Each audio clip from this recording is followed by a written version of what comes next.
Welcome back to my channel. ಹೇಗಿದ್ದೀರಿ ಎಲ್ರು? ನಾನು ಚೆನ್ನಾಗಿದ್ದೀನಿ, ನೀವು ತುಂಬಾನೇ ಚೆನ್ನಾಗಿದ್ದೀರ ಅಂತ ಅನ್ಕೊಂಡಿದ್ದೇನೆ.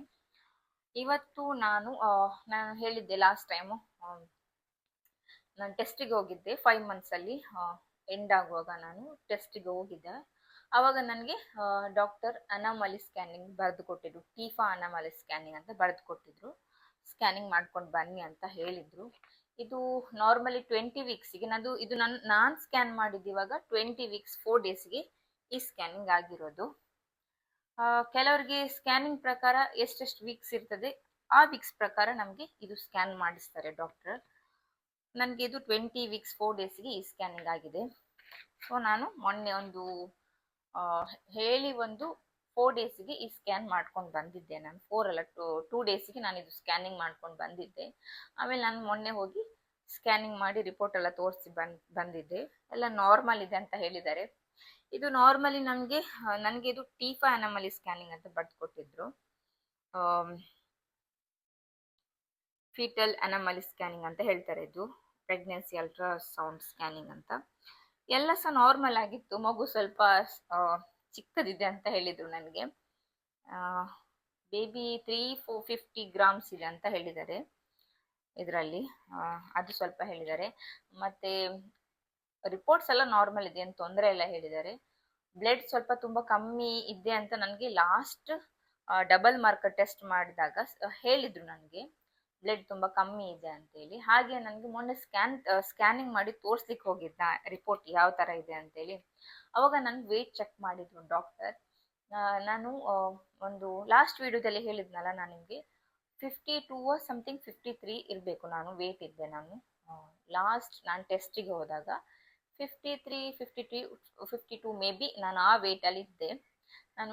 ಮೊನ್ನೆ ನಾನು ವೇಟ್ ಚೆಕ್ ಮಾಡುವಾಗ 50 ವೇಟಿಗೆ ಬಂದಿದ್ದೇನೆ. ಇವಾಗ 50 ವೇಟ್ಗೆ ಬಂದಿದ್ದೇನೆ. ಅಂದರೆ ನಾನು ಎಲ್ಲರೂ ಪ್ರೆಗ್ನೆನ್ಸಿಲಿ ವೇಟ್ ಜಾಸ್ತಿ ಆಗ್ತಿದ್ರೆ ನಾನು ತುಂಬ ಕಮ್ಮಿ ಆಗ್ತಿದ್ದೇನೆ. ಯಾಕಂದರೆ 10 ಡೇಸಲ್ಲಿ 2 kg ಕಮ್ಮಿ ಆಗಿದ್ದೇನೆ ನಾನು. ಸೊ ನನಗೆ ಅದೊಂದು ಡಾಕ್ಟರ್ ಹೇಳಿದ್ರು, ಬೈದ್ರು ನನಗೆ, ವೇಟ್ ಕಮ್ಮಿ ಆಗ್ತಾ ಇದ್ದೀರಾ ಅಂತೇಳಿ. ಹಾಗೆಲ್ಲಾದ್ರೂ ಮಗು ಸ್ವಲ್ಪ ವೇಟ್ ಕಮ್ಮಿ ಇರ್ಬೋದು ಅಂತ ಅಂದ್ಕೊಂಡಿದ್ದೇನೆ.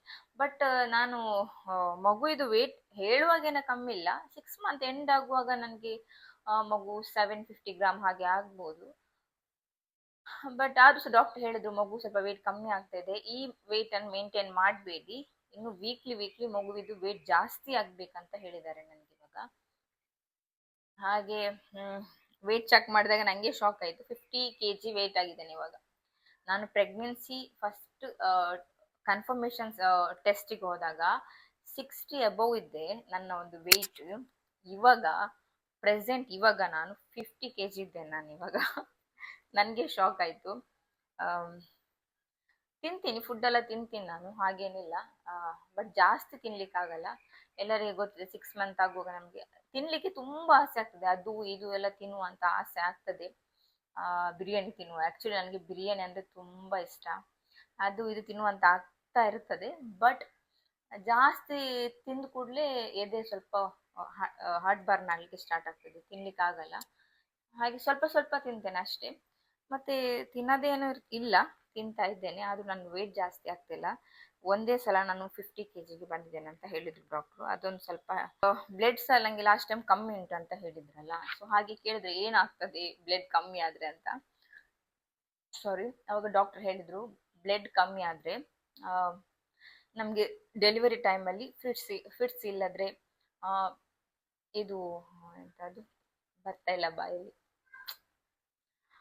ಡೆಲಿವರಿ ಟೈಮಲ್ಲಿ ಬ್ಲಡ್ ತುಂಬ ಕಮ್ಮಿ ಆಗ್ತದೆ. ಸೊ ಪ್ರಾಬ್ಲಮ್ ಆಗ್ತದೆ, ಫಿಟ್ಸ್ ಎಲ್ಲ ಬರೋ ಚಾನ್ಸಸ್ ಇರ್ತದೆ ಡೆಲಿವರಿ ಟೈಮಲ್ಲಿ. ಸೊ ನೀವು ಆದಷ್ಟು ಐರನ್ ಟ್ಯಾಬ್ಲೆಟ್ ಎಲ್ಲ ತಗೊಳ್ಳಿಕ್ಕೆ ಹೇಳಿದ್ದಾರೆ. ಬಟ್ ನಾನು ಅದನ್ನೇ ಇವಾಗ ಡಾಕ್ಟರ್ಸ್ ನನಗೆ ಅದೇ ಕಂಟಿನ್ಯೂ ಮಾಡ್ಲಿಕ್ಕೆ ಹೇಳಿದ್ದಾರೆ. ಟ್ಯಾಬ್ಲೆಟ್ಸ್ ಎಲ್ಲ ಐರನ್ ಮತ್ತು ಕ್ಯಾಲ್ಸಿಯಂ ಅದೇ ಕಂಟಿನ್ಯೂ ಮಾಡಿ, ಫೋಲಿಕ್ ಆಸಿಡ್ ಸ್ಟಾಪ್ ಮಾಡಿದ್ದಾರೆ. ನಾನು ತಗೊಳ್ತಾ ಇದ್ದೇನೆ ಇವಾಗ. ಬ್ಲಡ್ ಆದರೂ ತುಂಬ ಕಮ್ಮಿ ಉಂಟು ಹೇಳಿದ್ದಾರೆ. ನಾನು ಲಾಸ್ಟ್ ಡಬಲ್ ಮಾರ್ಕರ್ ಟೆಸ್ಟಲ್ಲಿ ಅದೇ ಒಂದು ಡೇಂಜರ್ ಅಂತ ಬಂದಿತ್ತು, ಬ್ಲಡ್ ತುಂಬ ಕಮ್ಮಿ ಉಂಟು ಅಂತೇಳಿ. ಒಂದೇ ಒಂದು ಪಾಯಿಂಟ್ ಏನಷ್ಟು ಜಾಸ್ತಿ ಇದೆ, ಅದು ಕಮ್ಮಿ ಆದರೆ ರಿಸ್ಕ್ ಅಂತ ಹೇಳಿದ್ದಾರೆ. ಅದೊಂದೇ ಪ್ರಾಬ್ಲಮ್ ಇರೋದು. ಮತ್ತು ಸ್ಕ್ಯಾನಿಂಗ್ ಎಲ್ಲ ನಾರ್ಮಲ್ ಇತ್ತು. ನಾನು ಹೇಳ್ತೇನೆ ನಿಮಗೆ ಯಾವುದೆಲ್ಲ ನಾರ್ಮಲ್ ಇದೆ ಅಂತ. ನೋಡಿ, ಈ ಥರ ಇರ್ತದೆ ಸ್ಕ್ಯಾನಿಂಗ್. ಒಬ್ಬೊಬ್ಬರಿಗೆ ಒಂದೊಂದು ಥರ ಇರ್ತದೆ. ಇದು ಟೀಫಾ ಅನಾಮಲಿ ಸ್ಕ್ಯಾನಿಂಗ್ ಅಂತ ಹೇಳ್ತಾರೆ. ಇದು ನಾರ್ಮಲಿ 20 ವೀಕ್ಸ್ 4 ಡೇಸ್ಗೆ ನನಗೆ ಮಾಡಿದ್ದು ಇದು. ಕೆಲವರಿಗೆ 18 ವೀಕ್ಸ್ಗೂ ಮಾಡ್ತಾರೆ, 22 ವೀಕ್ಸ್ಗೂ ಮಾಡ್ತಾರೆ. ಇದು ನನಗೆ 22 ವೀಕ್ಸ್ 4 ಡೇಸ್ಗೆ ಈ ಸ್ಕ್ಯಾನಿಂಗ್ ಮಾಡಿದ್ದಾರೆ. ಮಗುವಿದ್ದು ಗ್ರೋತ್ ಎಲ್ಲ ನಾರ್ಮಲ್ ಇದೆ, ಅಂದ್ರೆ ವಯಸ್ಸಿಗೆ ತಕ್ಕಂತೆ ಮಗುದು ವೆಯ್ಟ್ ಇದೆ ಅಂತ ಈ ಒಂದು ರಿಪೋರ್ಟ್ ಅಲ್ಲಿ ಹೇಳಿದೆ ಹಾಗೆ. ಬಟ್ ನಂಗೆ ಡಾಕ್ಟರ್ ಬೈದ್ರು ಮಗು ವೆಯ್ಟ್ ಕಮ್ಮಿ ಉಂಟು ಅಂತ ಹೇಳಿ. ಮತ್ತೆ ಮಗುವಿನ ಯಾವುದು ಇದರಲ್ಲಿ ಸಹ, ಅಂದ್ರೆ ಯಾವ ಭಾಗದಲ್ಲಿ ಸಹ ಯಾವ ದೋಷ ಸಹ ಇಲ್ಲ ಅಂತ, ತೊಂದರೆ ಏನ್ ಕಂಡು ಬಂದಿಲ್ಲ ಅಂತ ಹೇಳಿ ಈ ಒಂದು ರಿಪೋರ್ಟ್ ಅಲ್ಲಿ ಹೇಳಿದ್ದಾರೆ. ಮತ್ತೆ ಮಗುವಿನ ಇವಾಗ ಏಜ್ ಅದ್ ನಾನು ಅವಾಗಲೇ ಹೇಳಿದೆ 20 ವೀಕ್ಸ್ 4 ಡೇಸ್ ಅಂತ ಕೊಟ್ಟಿದ್ದಾರೆ. ಮತ್ತೆ ಮಗುವಿನ ಫೀಟಲ್ ವೇಟ್, ಅದೇ ಮಗುವಿನ ವೇಟ್ 340 ಗ್ರಾಮ್ಸ್ ಅಂತ ಇದೆ. ಹಾರ್ಟ್ ಬೀಟ್ ನನ್ನೊಂದು ಲಾಸ್ಟ್ ಸ್ಕ್ಯಾನಿಂಗ್ ಅಲ್ಲಿ ನನ್ನ ಮಗುವಿದು ಹಾರ್ಟ್ ಬೀಟ್ 140 BPM ಅಂತ ಇತ್ತು. ಮಗುವಿದು ಹಾರ್ಟ್ ರೇಟ್ 140 ಇತ್ತು. ಇದ್ರಲ್ಲಿ ನನ್ನ ಮಗುವಿದ್ದು ಹಾರ್ಟ್ ಬೀಟ್ 156 BPM ಅಂತ ಇದೆ. ಇದು ನಾರ್ಮಲ್, ಇದು ಸಹ ನಾರ್ಮಲ್. ಒಂದೊಂದ್ಸಲ ಮಗುವಿದ್ದು ಹಾರ್ಟ್ ಬೀಟ್ 140 ಕಮ್ಮಿ ಇರ್ತದೆ, ಒಂದೊಂದ್ಸಲ 150 ಜಾಸ್ತಿ ಸಹ ಹೋಗ್ತದೆ. ಕೆಲವರು ಅದು ಸಹ ಹೇಳ್ತಾರೆ ಹೆಣ್ಣು ಗಂಡು ಅಂತ ಹೇಳ್ತಾರೆ, ಅದು ನಂಗೆ ಗೊತ್ತಿಲ್ಲ, ಇರ್ಬೋದು. ಮತ್ತೆ ಮಗುವಿನ ತಲೆ, ಮೆದುಳು, ಮುಖ, ಕುತ್ತಿಗೆ, ಹೊಟ್ಟೆ, ಲಿವರ್, ಕಿಡ್ನಿ ಎಲ್ಲ ನಾರ್ಮಲ್ ಆಗಿದೆ. ಕೈಕಾಲು ಮೂಳೆಗಳೆಲ್ಲ ನಾರ್ಮಲ್ ಇದೆ, ಏನು ತೊಂದರೆ ಇಲ್ಲ ಹೇಳಿದ್ದಾರೆ. ನಾನು ಅಂದ್ರೆ ಕೆಲವ್ರಿಗೆ ಗೊತ್ತಾಗಲ್ಲ, ಸೊ ಅದಕ್ಕೆ ನಾನು ಹೇಳ್ತಾ ಇರೋದು ಡೀಟೇಲ್ ಆಗಿ. ಎಲ್ಲ ನಾರ್ಮಲ್ ಇದೆ. ಮತ್ತೆ ಮಗುವಿನ ಹಾರ್ಟ್ ಇದು ರಕ್ತನಾಳ ಹೇಳ್ತಾರಲ್ಲ, ಅದು ಸಹ ಅದೆಲ್ಲ ನಾರ್ಮಲ್ ಇದೆ, ಯಾವ ಸಹ ತೊಂದರೆ ಇಲ್ಲ ಅಂತ ಇದರಲ್ಲಿ ಬಂದಿದೆ. ಮತ್ತೆ ಮಗುವಿದು ಅನ್ಯೂಮ್ಯಾಟಿಕ್ ಫ್ಲೂಯಿಡ್ ಹೇಳ್ತಾರ, ನೀರು ಹೇಳ್ತಾರೆ, ಹೊಟ್ಟೆದು ನೀರು ಹೇಳ್ತಾವ, ಹೊಟ್ಟೆ ಒಳಗೆ ನೀರು ಹೇಳ್ತಾರಲ್ಲ ಮಗುವಿದ್ದು, ಅದು ಮಗುವಿದ್ದು 12.7 cm ಅಂತ ಇದೆ. ಸರಿಯಾಗಿದೆ, ಮಗುವಿಗೆ ಎಷ್ಟು ಬೇಕು ಅಷ್ಟೇ ಇದೆ. 6 ಮಂತ್ಗೆ ಎಷ್ಟು ಬೇಕು ಅಷ್ಟೇ ಇದೆ. ಮತ್ತೆ ಪ್ಲಾಸೆಂಟಾ ಪೋಸ್ಟೇರಿಯಾ ಅಂತ ಇದೆ. ಇದು ನಮ್ಮದೊಂದು ಮಗುವಿನ ಪ್ಲಾಸೆಂಟಾ ಐತಲ್ಲ ನಮ್ಮದು, ಅದು ಪೋಸ್ಟೇರಿಯಾದಲ್ಲಿ ಇದೆ. 3.1 ಅಂತ ಇದೆ, ನಾರ್ಮಲ್ ಪ್ಲೇಸ್ ಅಲ್ಲಿ ಉಂಟು, ಏನು ತೊಂದರೆ ಇಲ್ಲ ಅಂತೇಳಿ. ಮತ್ತೆ ಸರ್ವಿಕಲ್ 4.0 ಇದೆ, ನಾರ್ಮಲ್ ಆಗಿದೆ. ಆಲ್ಮೋಸ್ಟ್ ನನ್ನ ಒಂದು ರಿಪೋರ್ಟ್ ಎಲ್ಲ ನಾರ್ಮಲ್ ಆಗಿದೆ. ನಾನು ನಿಮಗೆ ಡೀಟೇಲ್ ಆಗಿ ಹೇಳ್ತಿರೋದು ಅಷ್ಟೇ, ನನಗೆ ಡಾಕ್ಟರ್ ಇಷ್ಟು ಡೀಟೇಲ್ ಆಗಿ ಇರಲಿಲ್ಲ. ಬಟ್ ನಾರ್ಮಲ್ ಆಗಿದೆ, ಏನು ತೊಂದರೆ ಇಲ್ಲ. ವೆಯ್ಟ್ ಸ್ವಲ್ಪ ಜಾಸ್ತಿ ಮಾಡ್ಕೊಳ್ಳಿ ಅಂತ ಹೇಳಿದ್ದಾರೆ, ಅದೇ ನನ್ನ ಪ್ರಾಬ್ಲಮ್. ಒಂದು blood problem, weight problem, BP, low BP, ಇದೇ ಒಂದು 3 ಪ್ರಾಬ್ಲಮ್ ನನಗೆ. ಸೊ ಎಲ್ಲ ನಾರ್ಮಲ್ ಆಗಿದೆ ನನ್ನ ರಿಪೋರ್ಟ್, ಯಾವ ತೊಂದರೆ ಸಹ ಇಲ್ಲ. ಇದು 20 ವೀಕ್ಸಿಗೆ ಈ ಒಂದು ನಾರ್ಮಲ್ ನಮಗೆ ಸ್ಕ್ಯಾನಿಂಗ್ ಮಾಡ್ತಾರೆ. ಹೆದರುವಂಥದ್ದು ಏನಿಲ್ಲ ಸ್ಕ್ಯಾನಿಂಗ್ ಅಲ್ಲಿ. ಇದು ನಾರ್ಮಲ್ ನಮಗೆ, ನಾನು ಹೋದಾಗ ಇದು ಸ್ಕ್ಯಾನಿಂಗ್ ಮಾಡುವಾಗ 30 ಮಿನಿಟ್ಸ್ ಇದು ಸ್ಕ್ಯಾನಿಂಗ್ ಮಾಡಿದ್ರು, 30 ನಿಮಿಷ ನನಗೆ ಸ್ಕ್ಯಾನಿಂಗ್ ಮಾಡಿದ್ದಾರೆ. ಇದು ಒಂದು ತುಂಬಾ ಇಂಪಾರ್ಟೆಂಟ್ ಸ್ಕ್ಯಾನಿಂಗ್ ಅಂತಾನೆ ಹೇಳ್ಬೋದು. ಇದು ಯಾರು ಸಹ 20 ವೀಕ್ಸ್ ಅಲ್ಲಿ ಈ ಸ್ಕ್ಯಾನಿಂಗ್ ನಿಮಗೆ ಡಾಕ್ಟರ್ ಬರೆದು ಕೊಟ್ರೆ ಯಾರು ನೆಗ್ಲೆಕ್ಟ್ ಅಂತೂ ಮಾಡ್ಲಿಕ್ಕೆ ಹೋಗ್ಬೇಡಿ.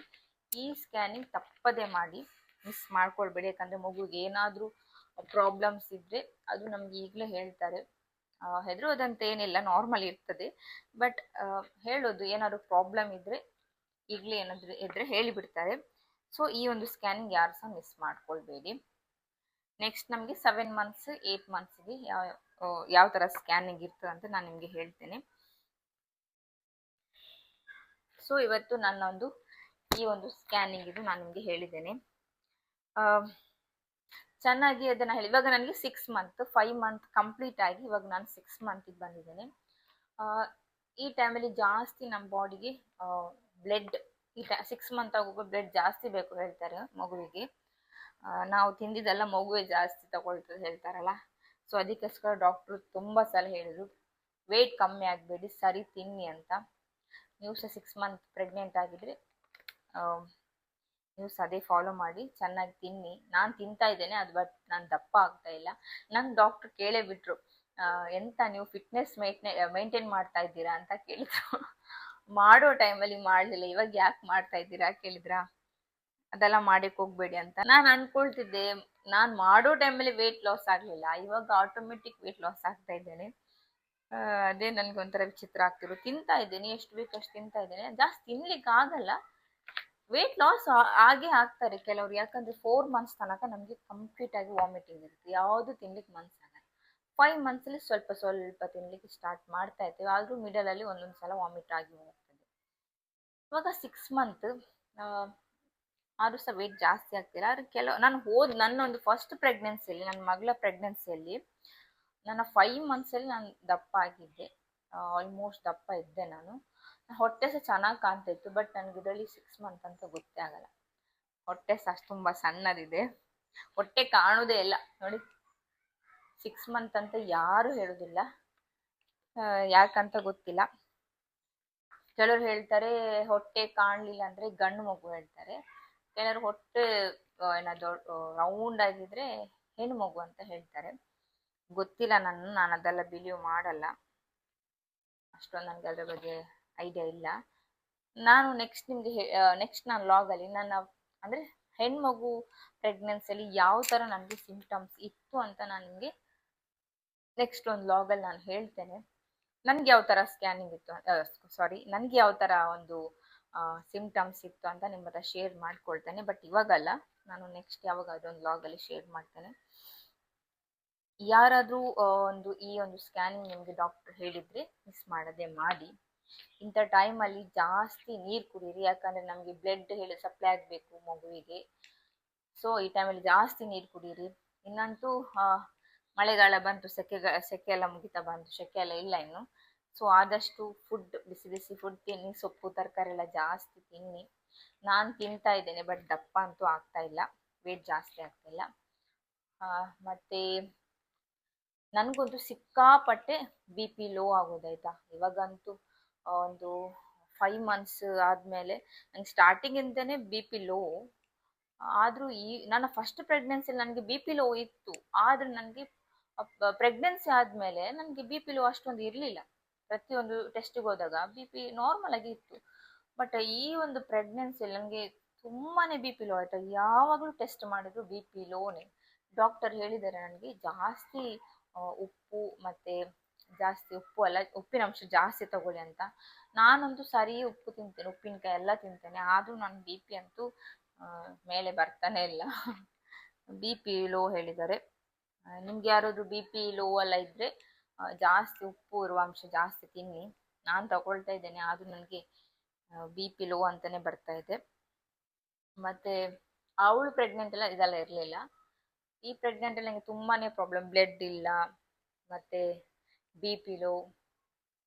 ಮತ್ತೆ ನಾನು ಅವಳ ಒಂದು ಪ್ರೆಗ್ನೆನ್ಸಿಯಲ್ಲಿ, ಫಸ್ಟ್ ಪ್ರೆಗ್ನೆನ್ಸಿಯಲ್ಲಿ ತುಂಬಾನೇ ಆಕ್ಟಿವ್ ಇದ್ದೆ ಆಯ್ತಾ, ಸಿಕ್ಕಾಪಟ್ಟೆ ಆಕ್ಟಿವ್. ಎಲ್ರು ಹೇಳ್ತಾ ಇದ್ರು ನನಗೆ, ಅಷ್ಟು ಆಕ್ಟಿವ್ ಇದ್ದೀನಿ ನೀನು ಅಂತ ಹೇಳ್ತಾ ಇದ್ರು ನನಗೆ. ನಮ್ಮಮ್ಮ ಅವಾಗ ದೃಷ್ಟಿ ತೆಗೆದು ಮನೆಗೆ ಬಂದ್ಮೇಲೆ.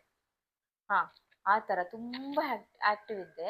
ಈ ಪ್ರೆಗ್ನೆನ್ಸಿಯಲ್ಲಿ ನನಗೆ ಒಂಥರ ಆಕ್ಟಿವೇ ಇಲ್ಲ, ಫುಲ್ ಒಂಥರ ಡಲ್, ಯಾವಾಗ ಮಲ್ಕೊಂಡಿರುವಂತಾಗೋದು, ಎಲ್ಲರೂ ಸುಮ್ಮನೆ ಕುತ್ಕೊಂಡು ಏನಾದ್ರು ಒಂದು ಯೋಚನೆ ಮಾಡ್ತಾ ಇರೋದು, ಆ ತರ. ಈ ಒಂದು ಪ್ರೆಗ್ನೆನ್ಸಿಯಲ್ಲಿ ಏನೋ ಒಂಥರ ಅಷ್ಟೊಂದು ಆಕ್ಟಿವ್ ಇಲ್ಲ, ಫುಲ್ ಡಲ್. ಮತ್ತೆ ನನ್ನ ಮಗಳು ಪ್ರೆಗ್ನೆನ್ಸಿಯಲ್ಲಿ ಸರಿ ತಿಂತಾ ಇದ್ದೆ, ಇದರಲ್ಲಿ ತಿನ್ನು ಸ್ವಲ್ಪ ಕಮ್ಮಿನೇ. ಜಾಸ್ತಿ ತಿಂದ ಕೂಡಲೇ ಇಲ್ಲಿ ಸ್ವಲ್ಪ ಎದೆ ಉರಿ ಸ್ಟಾರ್ಟ್ ಆಗೋದು ನನಗೆ. ನನ್ಗೆ ಮಾತನ ನಿಮ್ಗೆ ಸಹ ಈ ತರ ಒಂದು ಸಿಂಪ್ಟಮ್ಸ್ ಇದೆ ಅಂತ ಹೇಳಿ ನನಗೆ ಎದೆ ಎಲ್ಲ ಉರಿಲಿಕ್ಕೆ ಸ್ಟಾರ್ಟ್ ಆಗೋದು. ಮತ್ತೆ ಬ್ಯಾಕ್ ಪೇನ್ ಆಗ್ಲಿ, ಮತ್ತೆ ಸೊಂಟ ನೋವು ಅಷ್ಟೊಂದು ನನಗೆ ಅದೆಲ್ಲ ಏನಿಲ್ಲ. ಮತ್ತೆ ಜಾಸ್ತಿ ತಿನ್ಲಿಕ್ಕೆ ಆಗಲ್ಲ, ಒಂಥರ ಸುಸ್ತು. ನಾನಿವಾಗ ಇಷ್ಟು ಮಾತಾಡ್ತಾ ಇದ್ದೇನಲ್ಲ, ಇಷ್ಟು ಮಾತಾಡಿದ್ಮೇಲೆ ನನಗೆ ಜಾಸ್ತಿ ಮಾತಾಡ್ಲಿಕ್ಕೆ ಆಗಲ್ಲ. ಆಮೇಲೆ ಫುಲ್ ಇದಾಗೋದು, ಬ್ರೀತ್ ಜಾಸ್ತಿ ಸ್ಪೀಡ್ ಆಗೋದು ನನಗೆ, ಹಾರ್ಟ್ ಬೀಟ್ ಎಲ್ಲ ಆ ಥರ. ಸ್ವಲ್ಪ ಜಾಸ್ತಿ ನಡೆದು ಕೂಡಲೇ ನಾನು ಅವಳು ಪ್ರೆಗ್ನೆಂಟ್ ಅಲ್ಲಿ ಸಹ ಜಾಸ್ತಿ ನಡೀತಾ ಇದ್ದೆ, ಇದ್ರಲ್ಲಿ ಜಾಸ್ತಿ ನಡಿಲಿಕ್ಕೆ ಸಹ ಆಗಲ್ಲ ನನಗೆ, ತುಂಬಾ ಸಾಕಾಗೋದು ಆ ಥರ ನನಗೆ.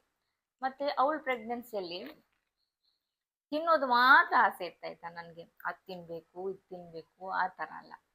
ಈ ಪ್ರೆಗ್ನೆನ್ಸಿಯಲ್ಲಿ ಯಾವ ಥರ ಅಂತ ಹೇಳಿದ್ರೆ ಒಂಥರ ವಿಚಿತ್ರ, ಎಲ್ಲಿಗಾರು ಹೋಗುವ ಅಂತ. ಕಡೆ ಆದ್ರೂ ಹೋಗುವ, ಎಲ್ಲಿಗಾದ್ರೂ ಹೊರಗಡೆ ತಿರುಗಿಕೊಂಡು ಬರುವ, ಆ ಥರ ಯಾರಾದ್ರೂ ನಾನು ಕರ್ಕೊಂಡು ಹೋಗ್ಲಿ ಹೊರಗಡೆ ಅಂತ.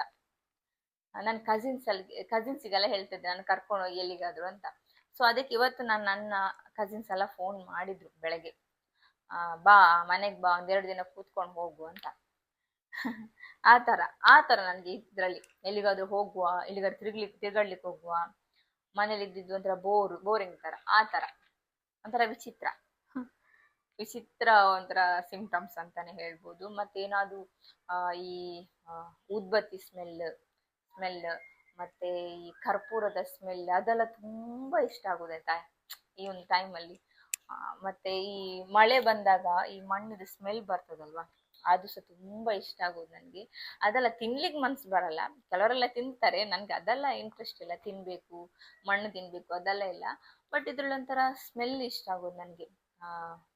ಊದ್ಬತ್ತಿ ಸ್ಮೆಲ್, ಕರ್ಪೂರದ ಸ್ಮೆಲ್, ಮತ್ತೆ ಈ ಲೋಬಾನ ಎಲ್ಲ ಇರ್ತಲ್ಲ ಅದ್ರ ಸ್ಮೆಲ್ ಇಷ್ಟ ಆಗೋದು, ಮಣ್ಣಿದು ಸ್ಮೆಲ್, ಇದೆಲ್ಲ ಇಷ್ಟ ಆಗೋದು ನನಗೆ. ಒಂಥರ ವಿಚಿತ್ರ ಈ ಒಂದು ಪ್ರೆಗ್ನೆನ್ಸಿಯಲ್ಲಿ. ಆ ಥರ ಒಬ್ಬೊಬ್ಬರಿಗೆ ಒಂದೊಂಥರ ಸಿಂಪ್ಟಮ್ಸ್ ಇರ್ತದಲ್ವಾ, ಎಲ್ರಿಗೂ ಒಂದೇ ಥರ ಸಿಂಪ್ಟಮ್ಸ್ ಇರ್ಬೇಕಂತಿಲ್ಲ. ಫಸ್ಟ್ ಪ್ರೆಗ್ನೆನ್ಸಿ ಒಂಥರ ಬೇರೆ ಥರ ಸಿಂಪ್ಟಮ್ಸ್, ಇದರಲ್ಲಿ ಒಂದು ಥರ ಬೇರೆ ಥರ ಸಿಂಪ್ಟಮ್ಸ್, ಏನು ಮಾಡ್ಲಿಕ್ಕಾಗಲ್ಲ. ಅದರಲ್ಲೂ ನನ್ನ ಮಗಳಂತೂ ಈ ಟೈಮಲ್ಲಂತೂ ಕುತ್ಕೊಳ್ಳಿಕ್ಕೆ ಬಿಡಲ್ಲ, ನನಗಂತೂ ಒಂದು ಗಳಿಗೆ ಕುತ್ಕೊಳ್ಳಿಕ್ಕೆ ಬಿಡಲ್ಲ. ಅವಳು ತುಂಬಾನೇ ಹಠ ಇಲ್ಲ, ಅವಳು ತುಂಬಾ ಪೋಖ್ರಿ ಹೇಳ್ತಾರಲ್ಲ, ತುಂಬಾ ಒಂಥರ ಸ್ಮಾರ್ಟ್ ಹೇಳಲ್ಲ, ಅದಕ್ಕೆ ಪೋಖ್ರಿ ಹೇಳ್ತಾರಲ್ಲ ಆ ಥರ ಅವಳು.